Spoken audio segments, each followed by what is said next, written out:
Recently, I shared a video description of singing for the Pope, which I would encourage you to watch if you haven't had the chance to. And it brought back wonderful, wonderful memories of a year that I lived, roughly a year that I lived in Italy back in 1988 and 1989. And that trip to Rome to sing for the Pope was in March of 1989. And I wanted to share a couple of little bits of the time there, and particularly about the blessings of St. Francis in connection with that time, because we lived, the Ananda Center is just outside of Assisi, and Assisi is kind of the nearest town that we would go to for business or to do things. And there is such a blessing in that place. And we've taken pilgrimages there. In fact, we were scheduled to go on one this past September, a month ago.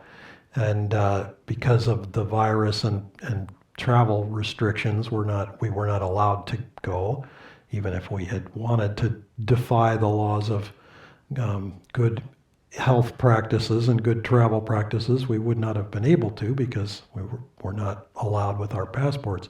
But anyway, it would have been lovely to share that. About 6 years ago, we took a trip again in the fall. It was in September of 2014 with a group from here in Sacramento. And Nirmala and I had made numerous trips and spent many months in Assisi collectively since the time that we both lived there in the 1980s on to present times. So we've become very familiar with, I got fluent in Italian, fluent enough to teach a little bit in Italian. So the country sort of opens up in that regard. But being around Assisi in particular, it's a little hard for us here in America, especially those who haven't spent time abroad and in a spiritual place like Italy, to appreciate how different it can be when the blessings of a deep saint, a true saint, are infused somewhere, and not just infused there, but honored there, and in a sense even protected there. It's really quite unusual. I would even go so far as to say it is unique, at least in my experience. Now, I have not been to the Holy Land in Israel, but which I'm sure also has similar qualities. But it's a very special place, and there is a sweetness there. And I'll just describe two experiences in this regard. One of the first ones that really struck me is I landed in Italy in the summer, and remember, making various trips into Assisi at different times of the day. It was always a little tricky. We had to get going early enough in the morning if we were going to finish the errands that we had to do before all the shops closed for the siesta, for lunch and then siesta, which happened around 1 in the afternoon. And then they wouldn't open up again until 4 or 4:30. So if you didn't finish, if you had one more errand to do, you'd end up kind of being stuck there for 3.5 hours waiting for everybody to have their lunch, have their siesta, and then come back and open the shop, and then you could do the last errand and then come home.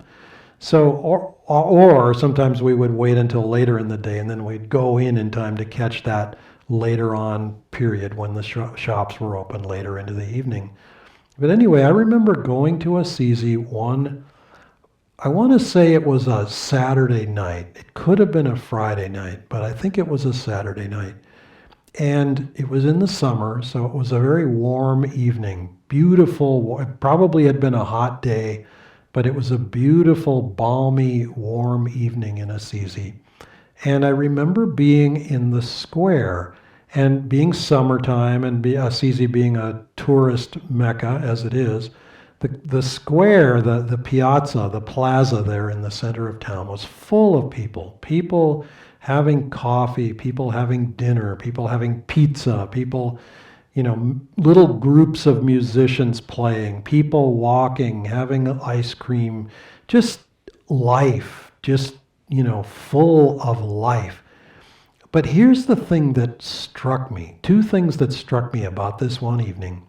One is that as I walked through the streets of Assisi, some of which are narrow enough that you can literally touch either wall of either building on either side of the street with your two hands, and just slightly wider than that also.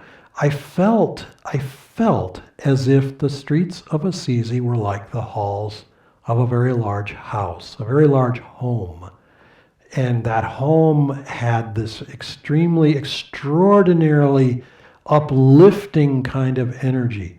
Not a stuffy, uplifting kind of energy. Not a prissy, spiritual, Pollyanna-ish kind of energy. Just pure joy. And that joy expressed itself in a way that I will never forget, because there was literally dancing in the streets. People were literally just dancing for the sake of dancing. There was nothing, nobody was telling them they had to. There was no special occasion. It was Saturday night. That was the occasion. It was Saturday night in Assisi. Otherwise, nothing more specific than that. And just the joy, some person had a guitar out, so people were singing nearby, and then other people were dancing near the singing. That alone was enough. It wasn't like there was a huge sound system. It wasn't like everybody was busy focused on one thing. One group of people is eating ice cream. Somebody else is having dinner in the little shop nearby. Other people are walking by. Some people are eating ice cream. Some people are sitting. Some people are walking. Some people are dancing. Some people are singing. I mean, it was just an expression of joy. And I just thought, wow, where do you go where you see people dancing in the streets? I'm sorry, I don't remember seeing that in my hometown, for example. Okay, maybe on, some crazy one night in a year holiday sort of situation. But I mean, I got the feeling that this happened frequently in Assisi. It wasn't just a one-off thing. It was like, yeah, you come there of a Saturday, you might literally just see people dancing in the streets. I just was so touched and so charmed by that. It just, I don't know, it touched my heart in a very deep way.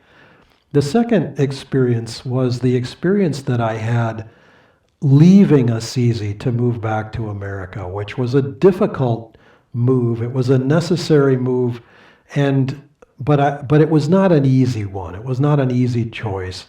And I remember traveling up to the top of Mount Subasio the day before leaving, and just weeping at the thought of leaving the presence of St. Francis that I felt so deeply inside.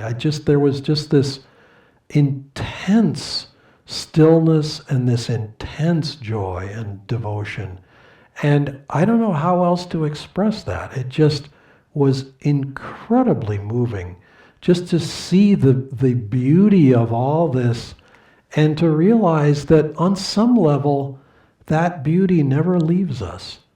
I haven't lived in Assisi. I mean, we spent 2 months there in 2012, and we've visited several times since then.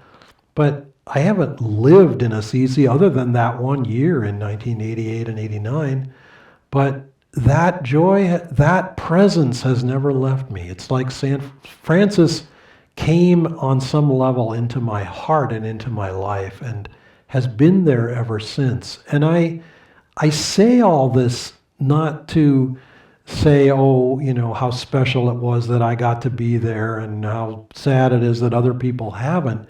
I say this as an opportunity for all of us to look to the saints who are able, and the masters, who are able and willing to take an active part in our lives if we will open to them and invite them in. But it has to come from the heart. And I think that's the part for me that awakened in such an organic and deep way, as I just felt this in Italy. And the joy, the spirit of life, the spirit of devotion, the spirit of love, I don't know, I just laughed so much there. And I wasn't laughing at anything. I was laughing with the sheer joy of feeling God's love and God's presence. And so I say all that as to give us all the opportunity to live more deeply in that joy and in that love, because it is something that we can all experience. And we don't have to go to Italy to do it.